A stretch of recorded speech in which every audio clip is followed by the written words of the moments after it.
हमारे साथ है बीजेपी नेता और विधायक विक्रांत पाटिल जी। विक्रांत जी, संजय राउत का बयान आया है कि सीट बंटवारे का फैसला अगर महाराष्ट्र से नहीं हो पा रहा है तो दिल्ली से होगा। उसको लेकर आप कैसे देखते हैं? उनके सीट बंटवारे का फॉर्मूला ये उनको पता है, लेकिन इसमें से एक विषय बहुत स्पष्ट है कि जो वो दिखाने का प्रयास कर रहे हैं कि हमारा बहुत कुछ सही चल रहा है, वो सही नहीं है। हमेशा उन्होंने दिल्ली पे नेताओं ने, महाराष्ट्र के नेताओं ने जाना, इसके ऊपर हमेशा उन्होंने टिप्पणी की है। लेकिन आज उनकी स्थिति क्या है, हम देख रहे हैं कि उनका फैसला आज यहाँ पे नहीं हो रहा। जो हमेशा से जब वो भारतीय जनता पार्टी के साथ थे तो फैसला मातोश्री से होता था, लेकिन अब यह फैसला उन्हें दिल्ली तक जाना पड़ रहा है, दिल्ली के सामने नाक घिसनी पड़ती है। मुझे लगता है इसमें से आज उनकी स्थिति आघाड़ी में क्या है वो दिखता है। और उनका और एक बयान आया है कि उनका बोलना है कि जो महायुति की जो बाकी पार्टियां हैं, जो उनके पार्टी के कार्यकर्ता और नेता हैं, उनकी भावनाओं का ये लोग ख्याल करें सीट बंटवारे में।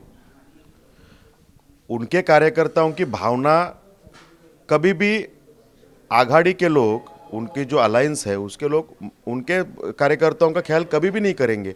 हर कोई खुद के पार्टी का ख्याल वहाँ पे कर रहा है। उनको चिंता पड़ी है कि उनके पार्टी का मुख्यमंत्री कैसे बने, ये उनका विषय है। उनके पास आज किसी भी विषय में एक वाक्यता नहीं है और इसके कारण उनकी स्पर्धा अपने अपने में है कि हमारा मुख्यमंत्री बने, और इसलिए वो नेताओं का सम्मान नहीं करते तो कार्यकर्ता का सम्मान करना तो बहुत दूर की बात है।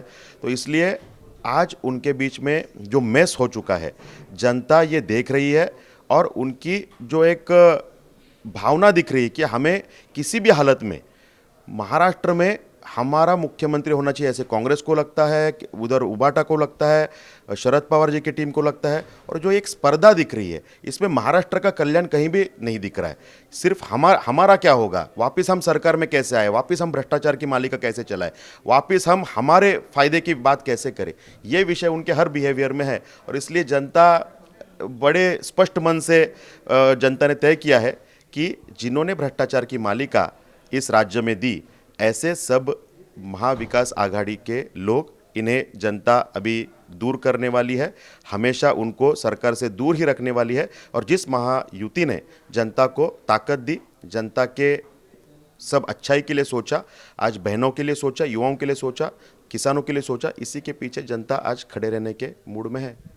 महाविकास आघाड़ी की बैठक चल रही है, उसमें सभी पार्टी के नेता शामिल हैं और वो चुनाव जो महाराष्ट्र चुनाव आयोग है उनके दफ्तर पर ज्ञापन देने वाले हैं। उनका बोलना है कि जो मतदाता सूची है उसमें छेड़छाड़ की गई है और उसमें कुछ नेताओं और मंत्रियों का भी नाम गायब है।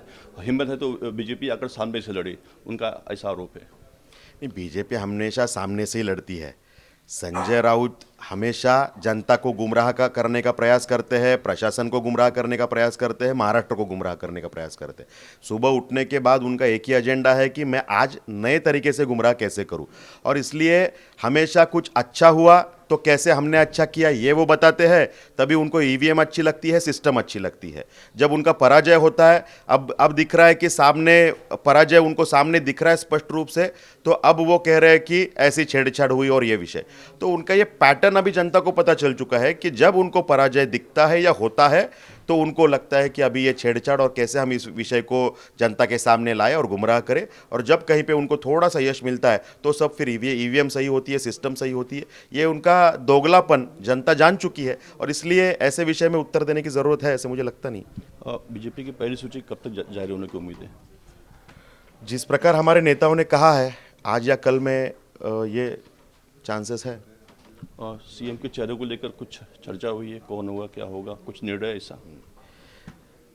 उस विषय में आदरणीय देवेंद्र जी ने स्पष्ट रूप से कहा है जो भी है। तो ये थे विक्रांत पाटिल जी। वीडियो जर्नलिस्ट शिवाजी काले के साथ अंजनी कुमार मिश्रा, आवाज़ इंडिया, मुंबई।